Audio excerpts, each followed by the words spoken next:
Welcome to 30th Street Station in Philadelphia. I was actually able to go to Philly and record some shots myself, pero son no buenos, because I shot it at night. And I was getting some very strange intrusive thoughts. Yo, like, what if I just drop my laptop right now? So thank you to everybody who sent some clips. But yeah, when I was there, the station was actually really beautiful. It's kind of strange how small the station makes you feel. While I was there, I saw that there were plans to add a market and, I don't know, like a grocery, but nothing too crazy.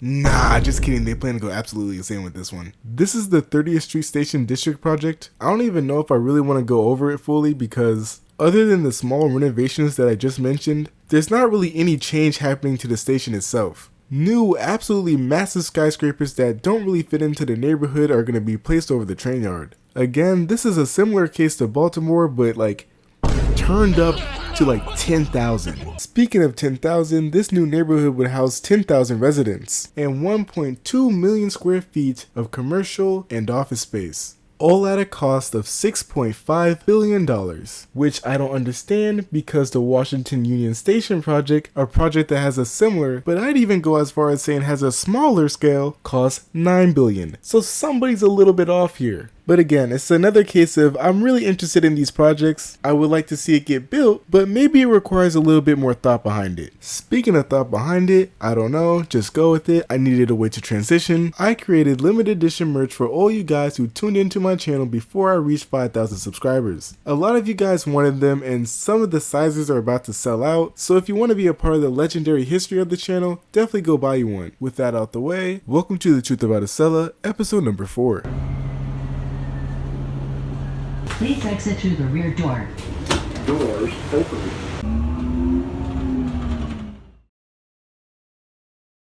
Here's the moment we've all been waiting for. My favorite subject, the trains themselves. In this episode, we're going to compare the old generation Acela and the Avelia Liberty. We're going to talk about their strengths and their weaknesses, and also break down a couple myths along the way.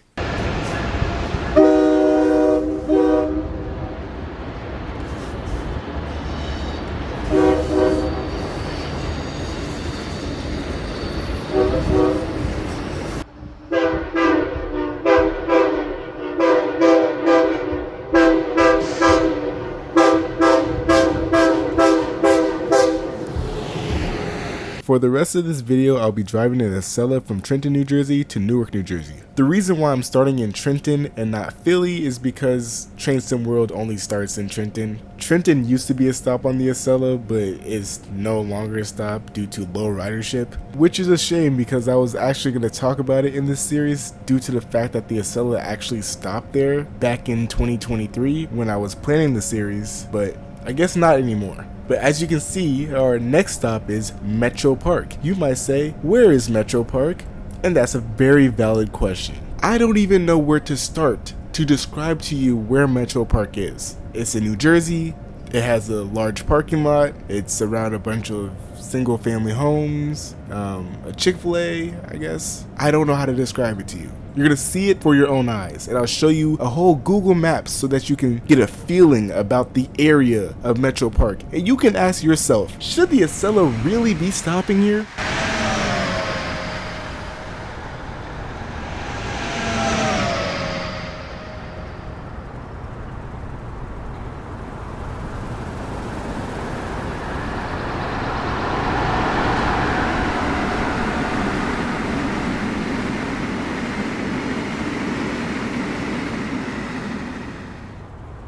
But just wait, be patient. That's going to be a delicious rant once we get there. But before we get there, let's talk about high-speed rail.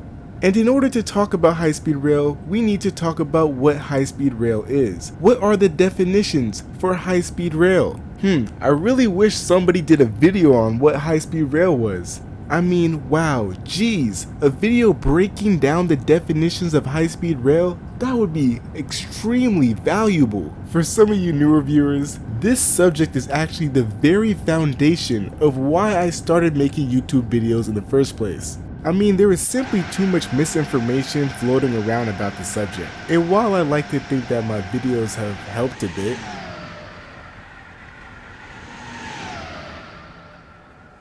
I think we have to retouch back up on the subject. I'm sorry for all you older viewers that have been watching my channel for a while, it's gonna, just let me get this off. In this section of the video, I'll talk about what high-speed rail is, what counts as a high-speed rail line, what counts as a high-speed rail project in order to get grants, and what counts as high-speed rail vehicles. Because all three, for some reason in the US, are all different, it gets a little bit confusing. But the whole point of this section is to kind of eliminate that confusion. Alright, let's start. I'm sure a lot of people are very familiar with the global definition of high-speed rail that floats around. And I say quote unquote global definition because it's not really that global. It's just sort of kind of floated around. It changes back and forth every now and then. It's kind of weird.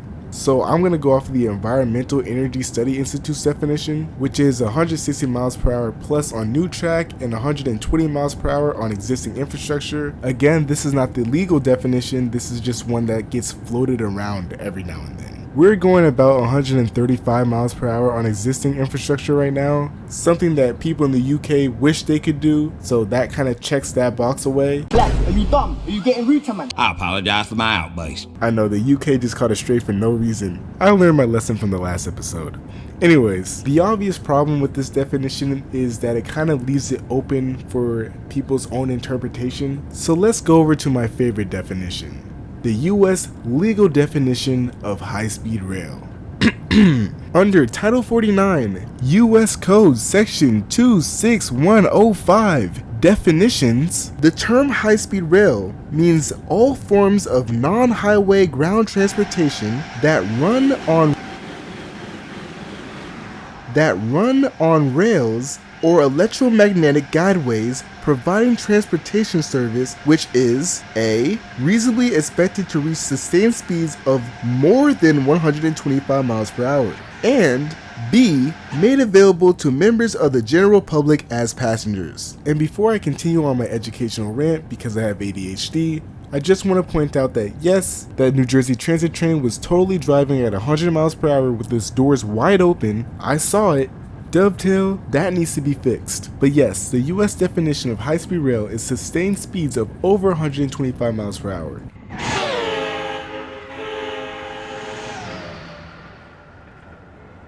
We just passed Princeton Junction at 150 miles per hour. And if you've noticed, we've actually been riding at over 125 miles per hour since I've started breaking down what high-speed rail was. And that means it's time to break down a myth. Myth number 1. The Acela does not sustain high speeds. Now this myth is somewhat accurate, but oftentimes very exaggerated. It is true that there's only 50 miles of track where the Acela can reach 150 miles per hour. Now some people take this as, when it's not running at 150 miles per hour, it has to be running at like 60 miles per hour, or I don't know, 80 miles per hour, something like that.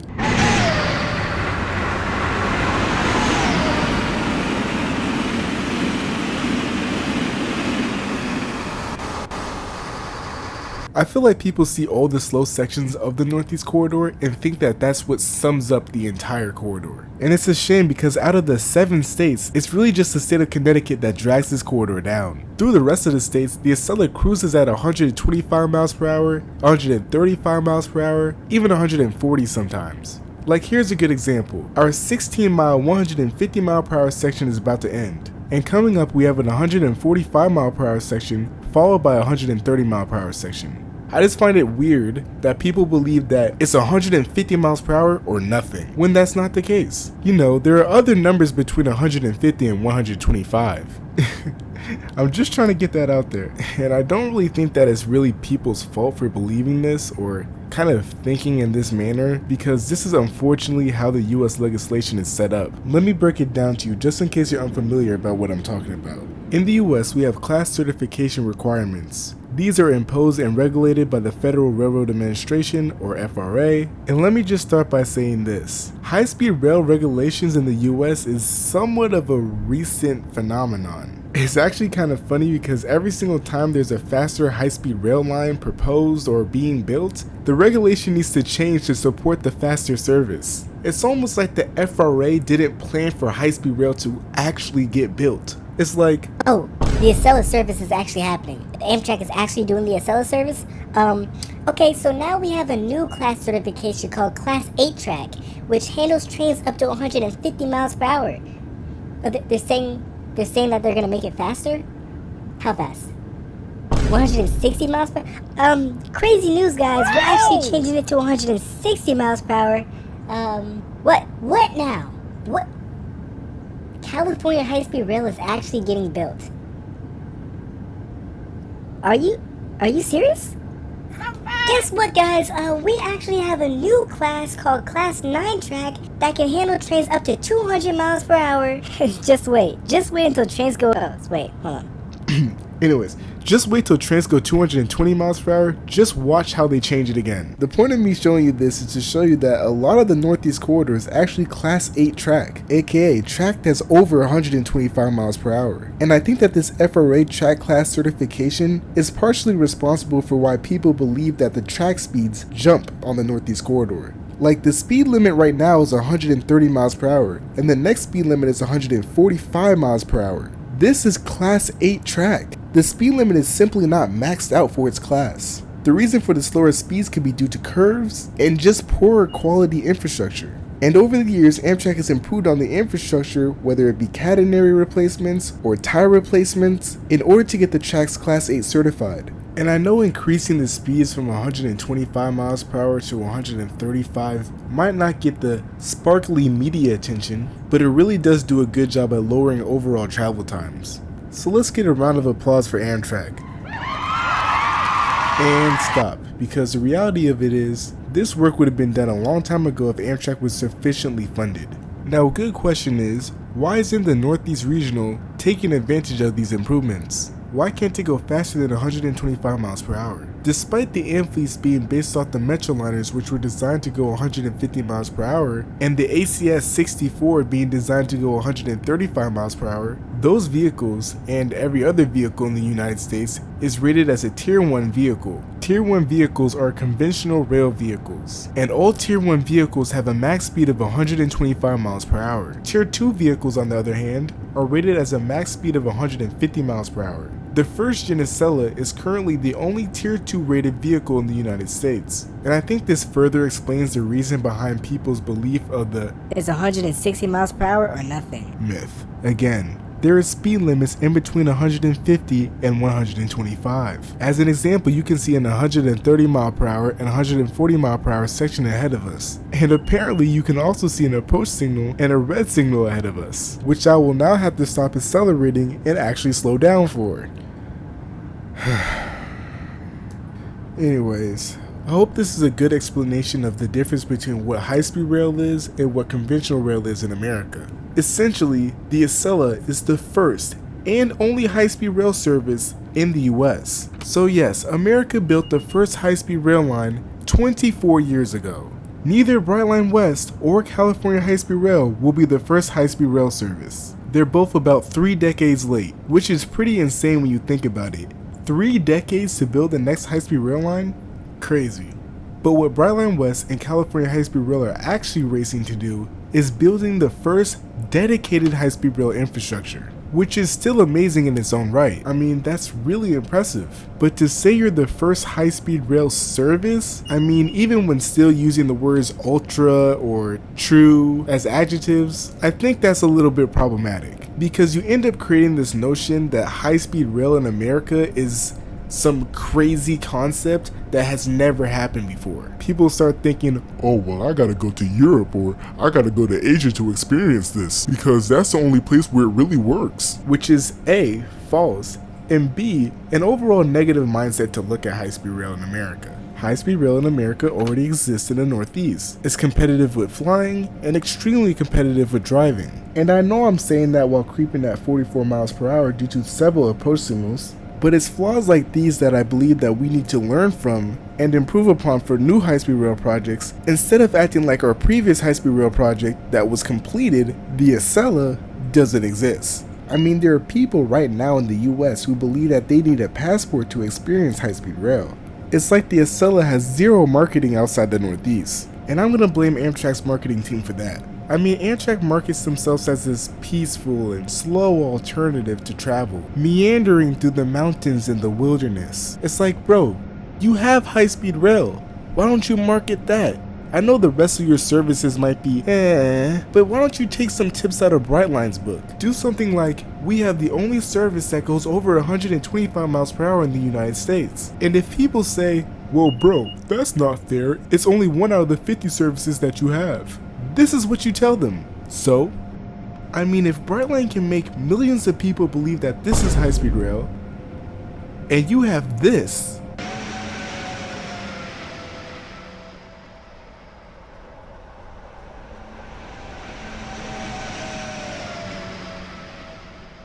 I mean, it's almost comical. I had to pull the video up. Look at this. Here at Brightline, we are proud of our high-speed trains. Now, after me breaking down to you what high-speed rail is and what high-speed rail isn't, everybody watching this video right now should know that these two diesel locomotives strapped to this conventional rail consist is not high-speed rail.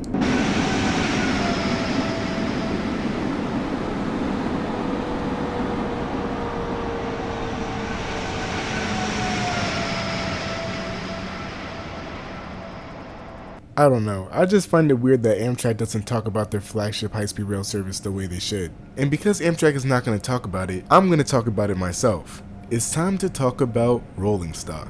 This is my favorite part about the Truth About High-Speed Rail series, and this is the first time we have two different generations of trains we have to talk about. Let's start off with the train we're driving today, the first generation Acela. Alright, so remember in the first episode when I talked about Amtrak leasing the ICE-1 and X2000? Well, Amtrak did take some notes. Amtrak enjoyed the power of the ICE-1, but also enjoyed the tilting capabilities of the X2000. So what would happen if they mixed the two together? When Amtrak sent out the request for bids to manufacture the train set, 3 manufacturers submitted their proposals. The 3 manufacturers were ABB, the manufacturers of the X2000, Siemens, the manufacturer of the ICE-1, and a consortium of Bombardier and Alstom, now solely known as Alstom. And out of the 3 proposals, Bombardier and Alstom seemed kinda random, but they had a plan. What happens if you take Bombardier's LCR train and combine them with Alstom's TGV? Nothing great, I can tell you that already, in case you're still wondering. But Amtrak didn't care. Bombardier and Alstom were the cheapest bid, and it wouldn't be America if we didn't always go with the cheapest bid, despite any of the negative ramifications that would follow behind it. The consortium of 75% Bombardier and 25% Alstom was selected in March 1996, and this is what we ended up getting out of it.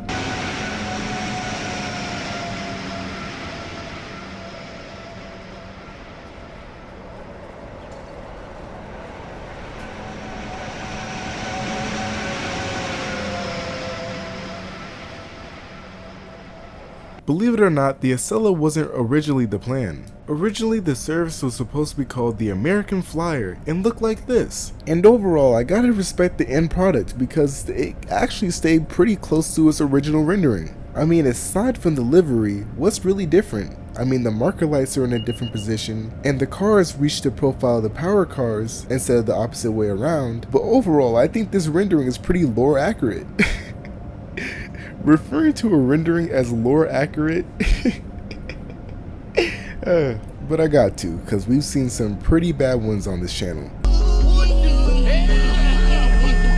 A pilot train set was completed in early 2000 and sent to the Transportation Technology Center in Pueblo, Colorado for testing in June 2000, with an inaugural VIP run for the Acela occurring 5 months later on November 16, 2000. Please welcome America's first high-speed express train, Acela Express!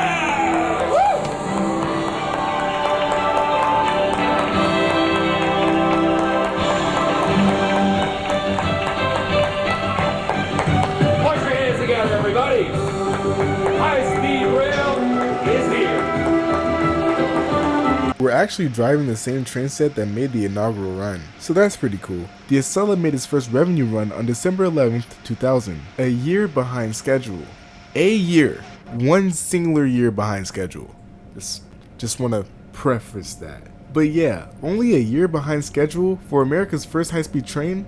That's pretty impressive. What's not impressive is the reason for why it was delayed. Remember when I said, and it wouldn't be America if we didn't always go with the cheapest bid, despite any of the negative ramifications that would follow behind it.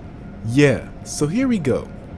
First off, the trains were delivered late, with Bombardier blaming Amtrak for the delays, citing that Amtrak kept on changing the design specifications, which, maybe Amtrak is at fault for that.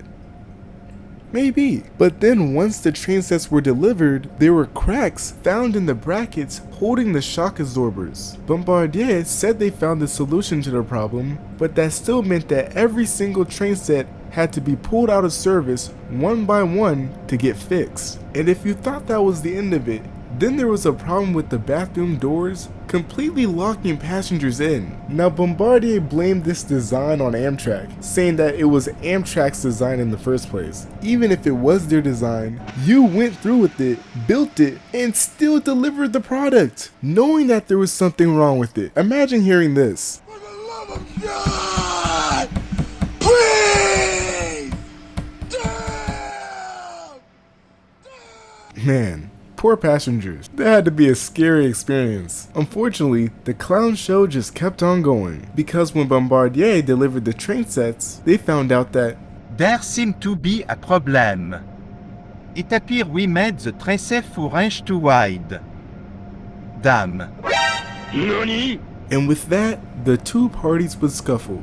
Legally scuffle. Bombardier, definitely not because they're struggling for money, would sue Amtrak for $200 million, citing that the delays for the train set was all Amtrak's fault. They accused Amtrak of continually changing the design specifications for the train set, giving them false information about the loading gauge for the corridor, and overall, not improving the infrastructure on the corridor, which I don't really know what they expect there. I mean, you know what you signed up for. Amtrak never said the track quality would change. And you can tell that Bombardier was reaching because Alstom didn't even join them on the lawsuit. Anyways, in a crazy turn of events, Amtrak would countersue. Amtrak would accuse Bombardier for breaking their contract, as there was something in the contract that said that all parties agreed to settle their disputes outside of court. And essentially, the rest of Amtrak's accusations against Bombardier was a big no you. And in the end, Bombardier and Amtrak would both come to the same conclusion. Why are we suing each other? We're both broke. Under their new agreement, all legal claims were dropped, and Amtrak would assume full responsibility for maintaining the 20 Acela train sets, now beginning in October 2006. This is 7 years earlier than originally planned in the original contract, which meant that once 2007 came around, any problems found with the train sets would be completely on Amtrak. And luckily, or unluckily, problems were found before the contract ended. Remember when I said that the brackets for the shock absorbers were cracking? Well, apparently the disc brakes said, Ooh, me too, me next. On April 15th, 2005, Acelas had to be pulled out of service again, not fully re-entering service until later that year. After about 11 years in service, by 2011, the train sets reached half of their lifespan. Amtrak was stuck with a hard decision. Not really. Do we rebuild the train sets, or do we just order new ones? Let me just put this out there as a rule of thumb. Whenever your rolling stock gets to that point where it's at half of its lifespan, you should probably think about investing in some new ones. You don't have to buy them right at that moment, but just start saving up. That means stop rebuilding your EMD locomotives or ordering freight locomotives to haul your passenger trains. You know, it's just a responsible thing to do. I think we all know what railroad I'm referring to. Alright, but hold on, let me check this real quick. I've been rolling at 45 miles per hour for such a long time because of this signal. Okay, trying to see if there's a train in front of me. I see this one over to the side that's waiting, but I think it's waiting for me, but there's nothing in front of me, so I don't know why I'm getting an approach signal. That's, yeah, 45 mile per hour limit, whatever. I don't know if this is, I feel like it's a glitch, just a little bit.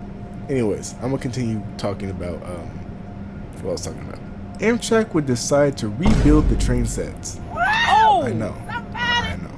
In 2011, Amtrak announced 40 new Acela coaches would be ordered in 2012 to increase capacity of the existing train sets. With this order, Acela trains would be increased from 6 cars to 8. Due to the train set's increased length, Amtrak would be required to modify their existing Acela maintenance facilities in New York, Boston, and in Washington. However, eventually, Mother Nature would end up beating some sense into Amtrak in the form of Hurricane Sandy. The hurricane forced Amtrak to reevaluate their plans financially, with Amtrak finding that it would probably be cheaper to order new train sets. See? And all it took was $70 billion in worldwide damages. Metro's lucky the hurricane didn't hit Chicago. If it did, we'd probably be seeing Metro roll down the tracks with electric Statler kisses.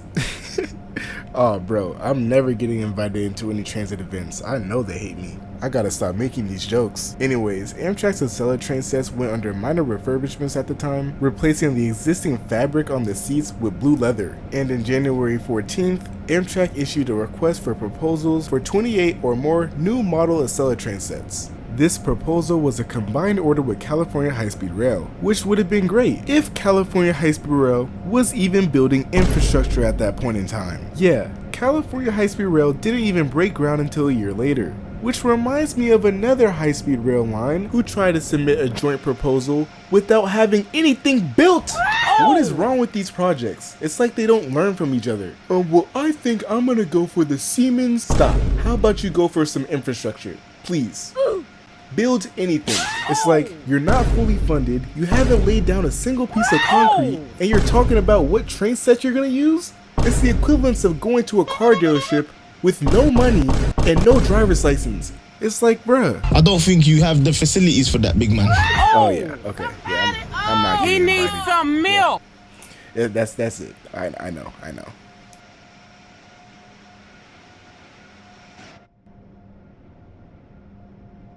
You think they'll still invite me? Bruh.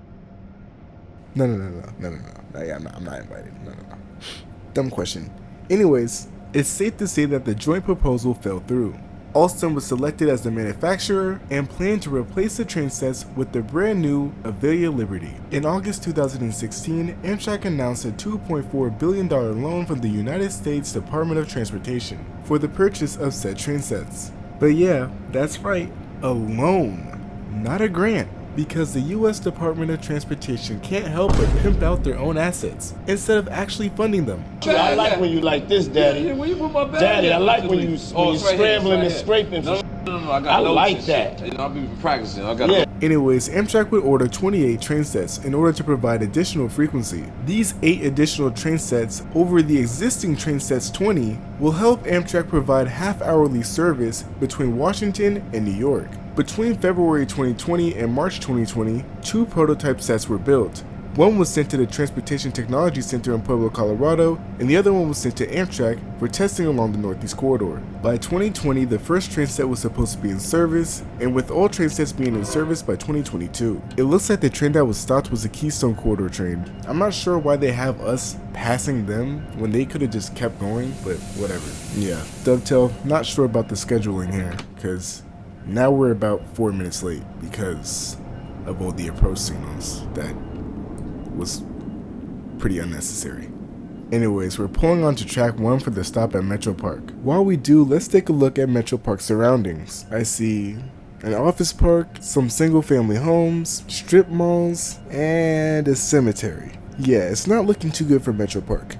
Why are we here? Now, interesting story about Metropark was that it first opened in 1971 as a park and ride stop for the then new high-speed Metroliners. Now, Metropark does get some decent ridership, according to Amtrak in 2022 by the way, so take that how you want. Metropark served 225,661 passengers that year. For reference, Trenton, the station that the Acela recently discontinued stopping at, serviced 254,694 passengers. Which I'll admit is kind of impressive that Metropark can put up similar numbers to Trenton, despite the Trenton station being located within the city and the Metropark station being located in the middle of nowhere. Either way, Trenton had more riders, so it doesn't really explain why they would discontinue stopping at Trenton and continue having 2 trains a day in both directions stopping at Metropark. Very silly move, Amtrak.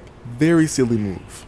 Let me open the doors. As you can see, this station has 2 high-level side platforms with 2 inner tracks. You know what's crazy? Some New Jersey transit trains don't even stop here. Man, I should leave all you guys on this platform right now. You guys can wait for the next Northeast Regional. I should too.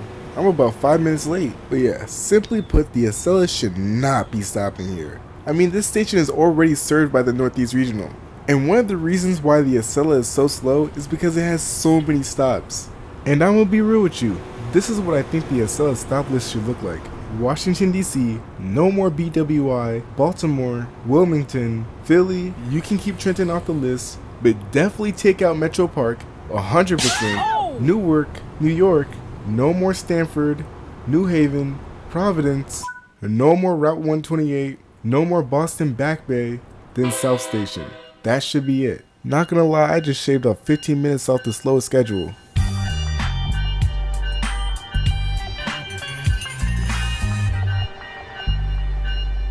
Anyways, let me know in the comment section what stops you think the Acela should stop at. I'm interested to know. Also, excuse my driving, it's probably gonna get a little bit crazy because I'm gonna try to make up some time.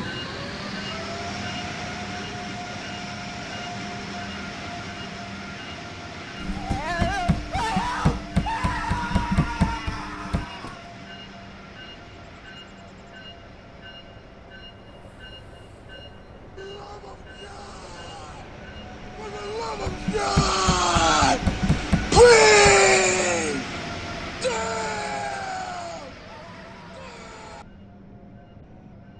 Ooh, I'm gonna be speeding a little bit. Alright, so now we're switching off of track 1. Next stop, Newark.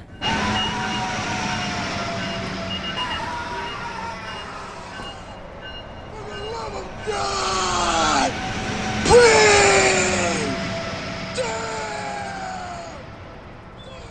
As I was saying before Metropark, the first Avelia train sets were supposed to be delivered in 2020, with the final train set being delivered in 2022. Obviously, some interesting events happened between those years, so the production cycle for the train sets took a huge hit. With that being said, it's been 4 years, and there are some problems we need to talk about. And these problems can vary from tiny problems to very large problems. Let's talk about the tiny problems first. Alright, so what we're looking at is misaligned ceiling panels and delamination on the floors. So basically the floors, like the little lamination, the glaze over the floors is like peeling up a little bit.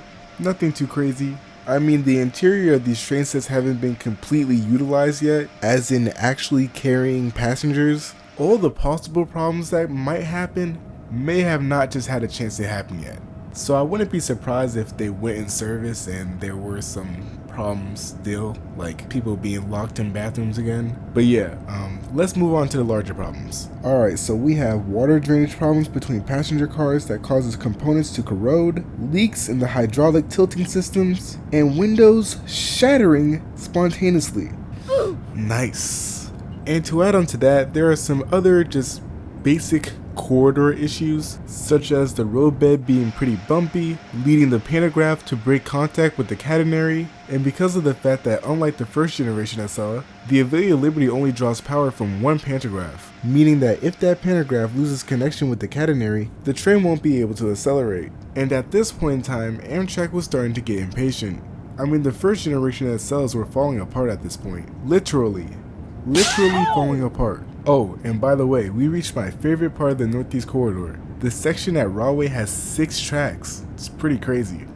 Anyways, the Avelia Liberty also failed multiple computer simulated tests. The reason why it was failing was because Alstom was having difficulties simulating the track conditions on the Northeast Corridor. Now you may be wondering, why is Alstom struggling with this so much when they already worked on the previous generation Acela? Well, that's simple. It's most likely because Bombardier, forgot to mention this. Because Bombardier can't help but sell off all their assets to the French, they ended up selling off their rail sector to Alstom. So with all this information, Alstom should be well equipped to handle the Northeast Corridor, right? Well, not exactly.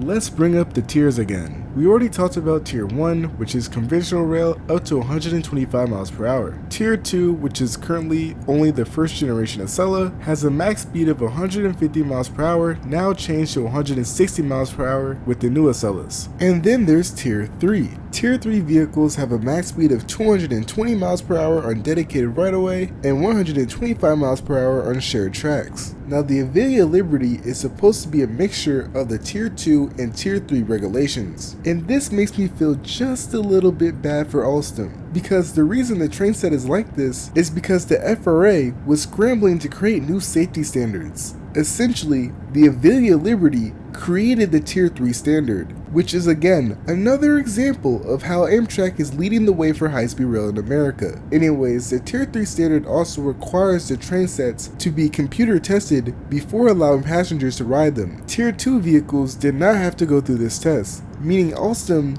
didn't fully have all the information about the corridor from the previous train sets. Now, something interesting about Tier 2 vehicles is that passengers are not able to occupy the lead car of the train set, meaning the train basically needs to be a TGV design in order to run at 160 miles per hour with mixed traffic, which does give Alstom's Avelia Liberty a nice leg up over the Siemens Velaro. And it does explain why Amtrak went with the TGV technology instead of using something like the AGV. Now let me say this, I do remember when Amtrak first announced the Avelia Liberty and posted that video that currently sits at 20 million views?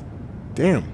With the renderings of what the train set will look like, and I was pretty disappointed that we were still using TGV technology. But I was hyped nonetheless because those train sets looked amazing. Even the small model that they showed off was beautiful. And then the real things rolled out. Brother, what's that?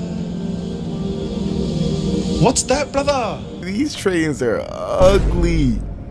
It's like, you look at it and you're like, what happened in the design process? Like, how did we end up here? Somebody gotta say it. These trains are ugly. It's like when you order the SpongeBob ice cream out of the ice cream truck and then it comes out all, yeah. So, that one there was a violation. Personally, I wouldn't have it. And I think the reason why I don't like them is because of two things. One, the paint scheme is, what phase is this? Is this phase 6? 7? Oh my gosh. It's like a color palette I would draw with when I was like 4. Who designed this livery? You gotta fire them, I'm not gonna lie. Oh, it was Alstom. Alstom, what happened here? I mean, it's not just that, it's like, even the power cars don't even match the actual trailing cars. It's like, aesthetics went out the window. But in all seriousness, let's start off with the basic thing, the livery itself. I think the black cheat line around the windows was actually doing the train set a huge favor, making it look sleek and modern. Brightline also uses cheat lines on their trains, and I think it's mostly the reason why Brightline gets away with calling their trains high-speed rail. The cheat line simply makes the trains look faster. But even in BrightlineWest's Avelia Liberty rendering, they still utilize a cheat line, which in my opinion, makes Brightline's Avelia Liberty look way better than Amtrak's. Now let's talk about the part that I know they'll never fix. The part that literally drives me insane. Why don't the power cars match up with the trailing cars? What is going on there? I mean, it's triggering OCD that I don't even have. And I've seen every excuse in the book for this online. Well, actually, it's because the power cars don't tilt and the actual trailing cars tilt, so therefore, it doesn't need to be— What? That makes it even worse. I mean, the train cars stick out 2.5 inches on each side. L aerodynamics. But let me just say what I think happened here. Alstom received orders from both Amtrak and SNCF for a brand new high-speed train model that uses TGV technology. Now, you could design two completely different train sets, or you can share similar design characteristics like dimensions to lower development costs. Alstom promised both Amtrak and SNCF cheaper train sets than the ones that they purchased for the previous generation, and I think that sharing dimensions was the way to accomplish this. And unfortunately, Amtrak's Avelia Liberty got the short end of the stick, because SNCF's Avelia Horizon looks fine, and I think the reason is because Alstom wanted to take full advantage of America's larger loading gauge, meaning that the Avelia Liberty has a spacier interior. The power cars are 10 feet wide, and for the Avelia Horizon so is the rest of the train set, but for the Avelia Liberty, the rest of the train set seems to be 10.5 feet, and then tapering down to 9.5 feet near platform level. This is so that the train set can use its full tilting capabilities, unlike the previous generation, which barely tapered at the platform level. And in the end, you end up with this weird mixed matchy train set, which is not the platform level that bothers me so much, it's more of the part that actually sticks out. Like, if that could taper in just a little bit, I think I'd be fine with it. And to further prove that Alstom basically slapped the same power car onto the train sets, let's be honest, what is Amtrak doing with train sets that can reach 186 miles per hour? Never mind 220. I don't think any of us believe that the Acela is going to reach 220 miles per hour anytime soon. Never mind 186. Like, just ask yourself, do you think the Acela will reach 186 miles per hour within the Avelia Liberty's lifespan, which we'll say is about 25 years? I don't think it's going to happen. I'm going to be honest. In 25 years, Amtrak is going to upgrade the Northeast Corridor to handle trains that go 186 miles per hour? I mean, we're looking at Amtrak's project completion dates for the Northeast Corridor improvement projects, and even those were set back to 2036, which makes me wonder what would have happened if Amtrak bought a slower high-speed rail train, geared more towards the needs of the corridor, rather than being geared towards everybody. But in this case, it just seems like Amtrak and SNCF took the cheap route, making Alstom take the cheap route, therefore ending up with a cheaply made, rushed, and incomplete product. And they should be asking themselves, was it really worth it? In the Acela's case, Amtrak already had to retire 4 of the train sets. And it's not by choice, they literally had to. The train sets are falling apart. On top of that, Amtrak also lost $100 million due to the Avelia Liberty problems. This shows that just because a manufacturer has the cheapest bid doesn't mean it's always going to stay that way. And I'm going to be honest, I'm pretty sure that Alstom is losing money on each train set built. I mean, they already spent like a third of their check just for the supply chain alone. You add on staffing, maintenance of the trains that are breaking down after you just built them, yeah, it's looking like slim margins. But I'm sure that down the line, like 3 years from now, the train sets are going to be great. Ugly, but great. One last quick fact before we arrive at Newark, and it's going to be something I actually like about the Acela, because I want to end this off on a positive note. The FRA rule for all Tier 2 and Tier 3 vehicles requires the trains to have a floor height of 4 feet 3 inches. The trains are not allowed to have trap doors for low-level boarding. This widely introduced high, leveled, and accessible boarding across the Northeast Corridor. And this is what I can honestly say the Acela does better than European high-speed trains. So good job, FRA. They actually created a useful safety rule. Some more things I like about the Avelia Liberty is the fact that there are 28 train sets instead of 20, that's pretty good. The fact that the train sets can carry 82 more passengers, that's also really good. The fact that the train sets are lighter and more powerful at 9,400 horsepower instead of the previous train set's 6,200 horsepower. The fact that the new train sets only use 1 pantograph instead of 2, lowering maintenance costs, and yeah, I think that's it. Anyways, I hope you enjoyed this ride along yap session, and don't forget 300 likes for episode 5. With that being said, if I earned your like and subscription, I love you. If you made it this far in the video, thanks for watching.